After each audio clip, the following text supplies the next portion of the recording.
10 ივლისი 2016 წელი. ორი მამაკაცი ტაივანის დედაქალაქ ტაიპეიში ერთ-ერთი ბანკის შემოსასვლელს უახლოვდება.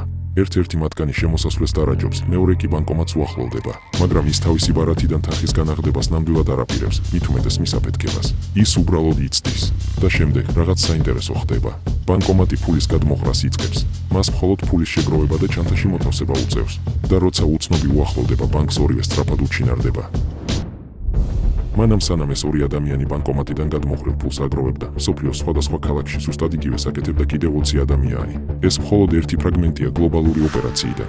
ორწლიანი ჰაკერული თავდასხმა, რომელმაც მსოფლიო შოკში ჩააგდო. 100-ზე მეტი ბანკი, 30-ზე მეტი ქვეყანა, მოპარული თანხა დაახლოებით 1 მილიარდი ამერიკული დოლარი. ეს იყო ყველაზე დიდი ძარცვა მსოფლიოს ისტორიაში, რომლის უკანაც იდგა ჰაკერების დაჯგუფება, კარბანაკი, რომელსაც ერთი გენიოსი ხელმძღვანელობდა.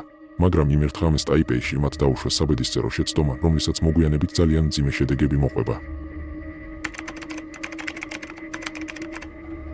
ჰაკერული თავდასხმების რეალური მოვლენები ცნობილია, თუმცა ბანკების და საქმეში ჩართული თანამშრომლების სახელები საჯაროდ არასდროს გაჟღერებულა. ამიტომაც ამ ამბის მოსაყოლად ჩვენ შევქმნით მაქსიმი.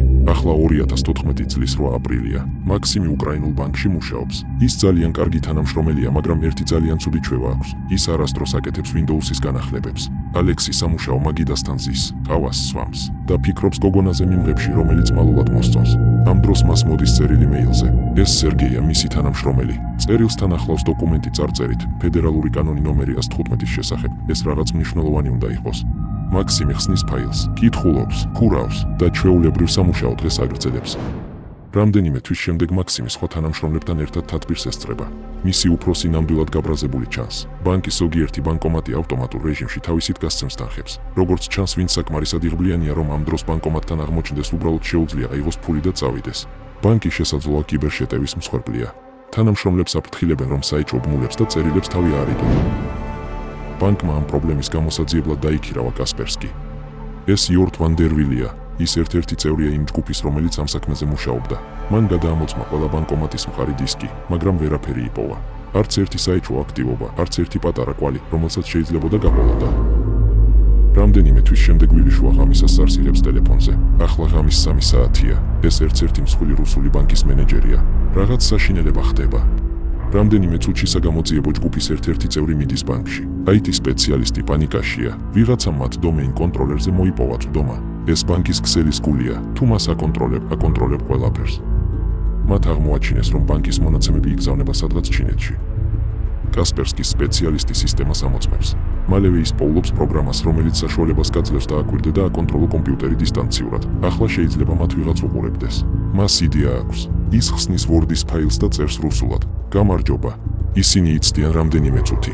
არაფერი ხდება და შემდეგ ეკრანზე კურსორი თავისით იწყებს მოძრაობას. ჰაკერი პასუხობს. თქვენ ვერ დაგვიჭერთ. რაზეც კასპერსკის სპეციალისტი პასუხობს. დაგიჭერთ. ვერა, ვერ დაგვიჭერთ. ამან ყველაფერი შეცვალა. ბანკში მომხდარმა ინციდენტმა ვილს და მის გუნდს საქმე ცოტათი მაინც გაუმარტივა. ახლა მათ უკვე ჰქონდათ რაღაც, რასაც გაყვებოდნენ. მათ დააკავშირეს დეტალები და მივიდნენ იქამდე, სადაც დაიწყო ყველაფერი. ისევ 8 აპრილია 2014 წელი. ჰაკერს უკვე აქვს სერგეის მეილის პაროლი, მაგრამ მას სჭირდება წვდომა მაქსიმის კომპიუტერზე. ის აგზავნის წერილს. როცა მაქსიმა გახსნა Word-ის დოკუმენტი, ავტომატურად ჩამოიტვირთა და დაყენდა პროგრამა, რომელიც ჰაკერს წვდომას აძლევდა მაქსიმის კომპიუტერზე. შემდეგი ნაბიჯი მთლიან სისტემაზე წვდომის მოპოვებაა და მან ზუსტად იცის ეს როგორ უნდა გააკეთოს. ის მაქსიმის კომპიუტერზე აყენებს პროგრამას, რომელიც სისტემას ანელებს. მაქსიმი იძულებული ხდება მიმართოს IT სპეციალისტს დახმარებისთვის. იმ მომენტისთვის, როცა IT სპეციალისტი მოვიდა, მას უკვე დაყენებული ჰქონდა ეგრეთ წოდებული keylogger-ი, რაც საშუალებას აძლევდა ენახა ყველაფერი, რაც კი კლავიატურაზე აიკრიფებოდა. IT სპეციალისტი იწყებს პრობლემის მოძებნას, მაგრამ ამისთვის მას სჭირდება, რომ შეიყვანოს ადმინისტრატორის პაროლი. და ბინგო, მას უკვე აქვს ადმინისტრატორის პაროლი. მას შეყავს იგივე პაროლი დომეინ კონტროლერზე. პაროლი იგივე აღმოჩნდა. ახლა ის ქსელში ეძებს კომპიუტერს, რომელიც აკონტროლებს ტრანზაქციებს და ბანკომატებს, მაგრამ ის შეტევაზე არ გადადის. ის იცდის. რამდენიმე თვის განმავლობაში ის ჩუმად აკვირდება და სწავლობს თუ როგორ მუშაობს ტრანზაქციების სისტემა, როგორ იმართება ბანკომატები. როცა ის ბოლომდე იგებს ყველაფერს საბანკო პროცესების შესახებ, მოქმედებას იწყებს. თანხის მოსაპარად კარბანაკმა 3 განსხვავებული გზა შეიმუშავა.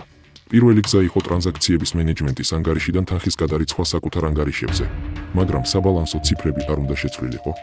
საეჭვო აქტივების დასაფარად ისინი ხელოვნურად ზრდიდნენ ბალანსებს და მხოლოდ ამ თანხას იღებდნენ. ასე საერთო ჯამი შეუცვლელი რჩებოდა. იმის გამო, რომ ბანკის შემოწმებას მხოლოდ 10 საათში ერთხელ აკეთებდა, ტრანზაქციები შეუმჩნეველი დარჩა. მეორე გზა იყო ბანკომატებზე წვდომის მოპოვება, რომ მათ ავტომატურ რეჟიმში გაეცათ თანხაბარათის გარეშე. ფულს ადგილზე აგროვებდნენ ეგრეთ წოდებული ფულის მულები, რომლებიც მოლდოვური მაფიისგან დაიქირავეს. მესამე გზა ყველაზე მეტად კომპლექსური იყო. მათ შექმნეს ანგარიშები ადრე დაქირავებული ფულის მულებისთვის. მათ ბალანსზე ზუსტად ერთი და იგივე რაოდენობის თანხა ჰქონდათ. მოდი ვთქვათ $3.33. შემდეგ მათ შეცვალეს ინფორმაცია ბანკის სისტემაში და ეს $3.33 გადაიქცა $1 მილიონ. შემდეგ მათ უბრალოდ მოხსნეს თანხა თავიანთი ბარათებით. 2015 წლისთვის კარბანაკმა გაძარცვა 100 მეტი ფინანსური ინსტიტუტი, თითქმის 30 ქვეყანაში. 2 წლის განმავლობაში მათ შეძლეს მოეპარათ დაახლოებით $1 მილიარდი. ისინი ერთი შეხედვით შეუჩერებლები ჩანდნენ, მაგრამ მცირე შეცდომამ მთელი გეგმა დომინოს პრინციპით ჩამოშალა. 2016 წლის ივლისში კარბანაკი თავს ესხმის ტაიპეის ერთ-ერთ ბანკს, მაგრამ ამჯერად ტაივანის პოლიცია სწრაფად რეაგირებს, თან ძალიან სწრაფად. 22 კრიმინალი, უმეტესობა მათგანი რუსეთიდან, დანარჩენები კი აღმოსავლეთ ევროპის ქვეყნებიდან. 19 მათგანი წარმატებით ახერხებს ქვეყნის დატოვებას, მაგრამ 3 ტაივანში რჩება ფულით სავსე ჩანთებით.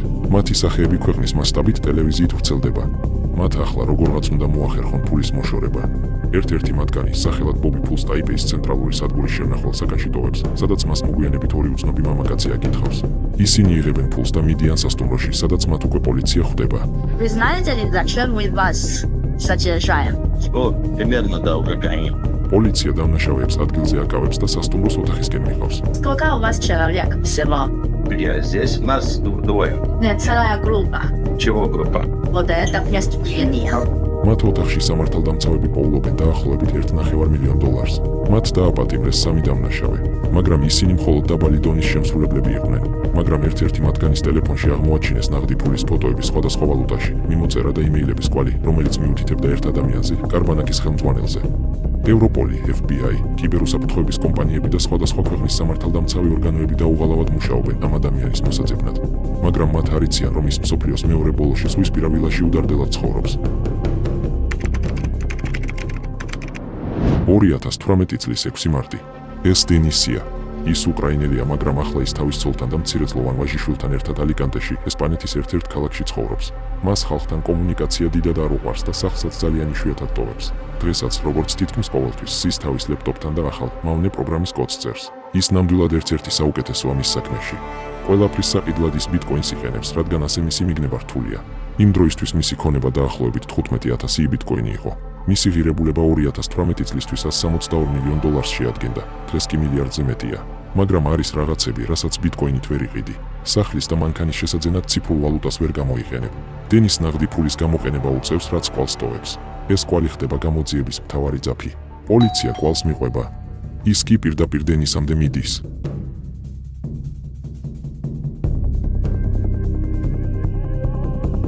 მისი ლეპტოპი ჯერ კიდევ ჩართულია. კიბერუსაფრთხოების ექსპერტები მაშინვე იწყებენ მტკიცებულებების შეგროვებას. მათ ამოიღეს $9 მილიონ შეფასებული ძვირფასეულობა, 2 ძვირადღირებული BMW მარკის ავტომობილი და რა თქმა უნდა მისი ბიტკოინები.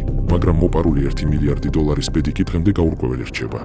დენისი შეიძლება მართლაც იყო მთავარი გენიოსი კარბანაკის ოპერაციაში, მაგრამ ის მარტო ნამდვილად არ მუშაობდა.